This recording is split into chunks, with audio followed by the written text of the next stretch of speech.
Good morning students. Online classes में आपका स्वागत है।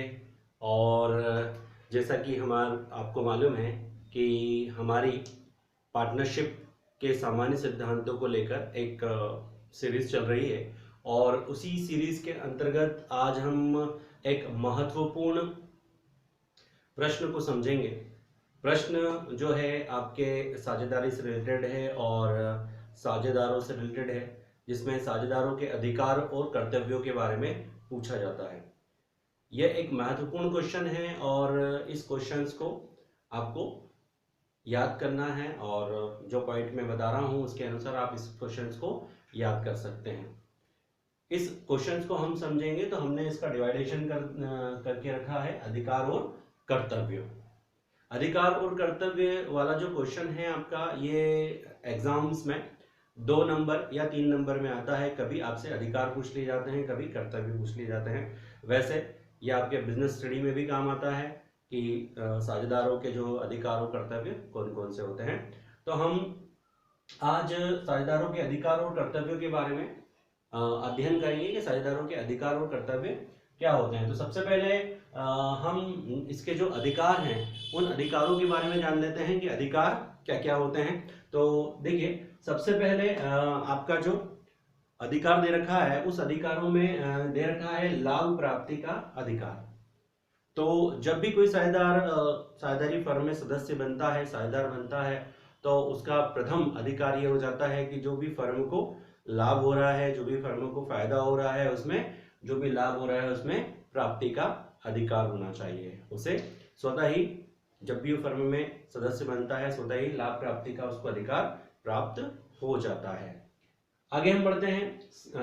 नेक्स्ट पॉइंट दे रखा है आपका व्यापार के संचालन का अधिकार एवं प्रबंध का अधिकार। तो देखिए, जब भी कोई व्यक्ति साझेदार बनता है उसका प्रथम कर्तव्य हो जाता है और उसका मौलिक कर्तव्य हो जाता है कि वो अपने व्यापार के संचालन और प्रबंध में भाग ले।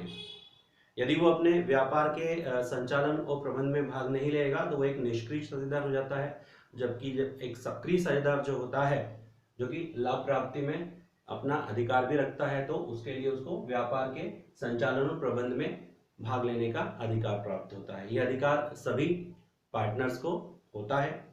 नेक्स्ट हम आगे बढ़ते हैं। इसमें तीसरे नंबर का पॉइंट है हमारा हिसाब किताब की पुस्तकों की जांच।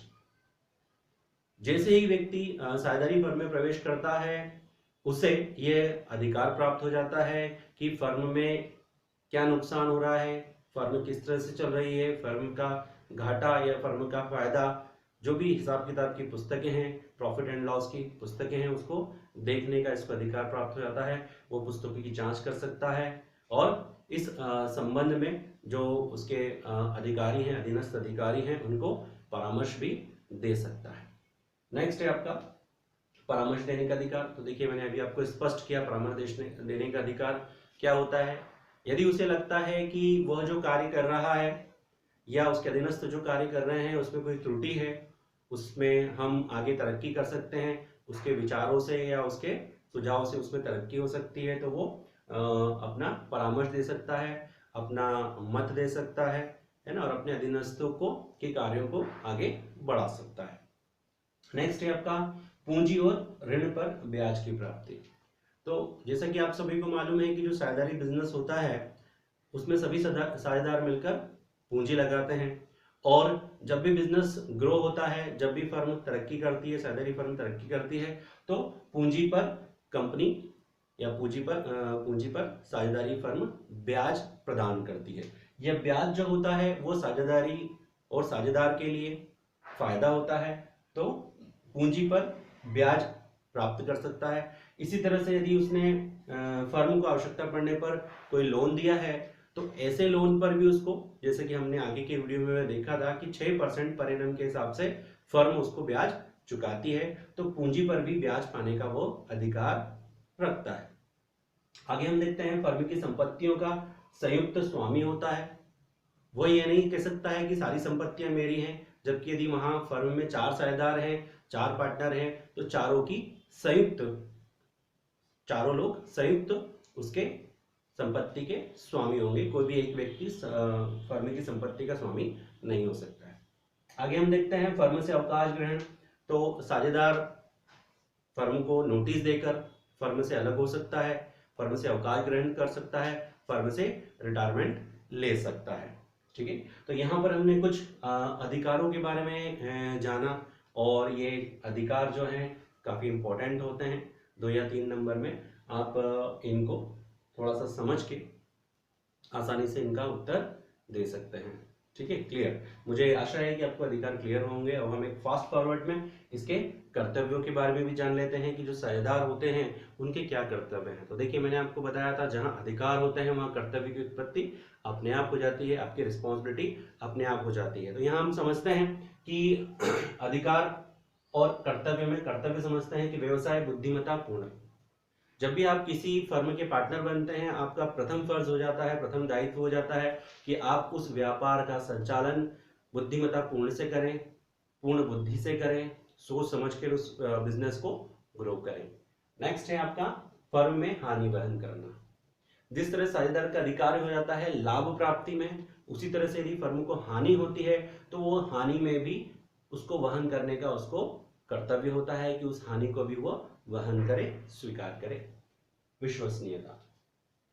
फर्म का जब वो साझेदार बनता है तो फर्म उससे ये आशा रखती है, या सभी साझेदार उससे आशा रखते हैं कि वो जो भी फर्म का कार्य करे पूर्ण निष्ठा के साथ करे, पूर्ण ईमानदारी के साथ करे, यानी उसमें विश्वसनीयता का गुण होना चाहिए। वो ऐसा कोई भी व्यवसाय नहीं करे जो कि उसी फर्म से मिलता जुलता हो, जिसके कारण उसकी मौजूदा फर्म को कोई नुकसान हो। इसलिए हमने विश्वसनीयता का गुण पढ़ लिया। अब हम थोड़ा सा आगे बढ़ते हैं। आगे देखते हैं हम कि अपने आधिकारिक क्षेत्र में कार्य, जो भी उसका अधिकार क्षेत्र है, जो भी उसको दायित्व दिया गया है, सभी साझेदार या इंडिविजुअल साझेदार को अपने अधिकार क्षेत्र में रखकर ही अपने कार्य को करना चाहिए, ताकि उससे यह मालूम रहे कि उसका क्या अधिकार क्षेत्र है, वो कहाँ पर कार्य कर रहा है। नेक्स्ट हम आगे बढ़ते हैं कि निजी कार्यों में संपत्ति का प्रयोग नहीं।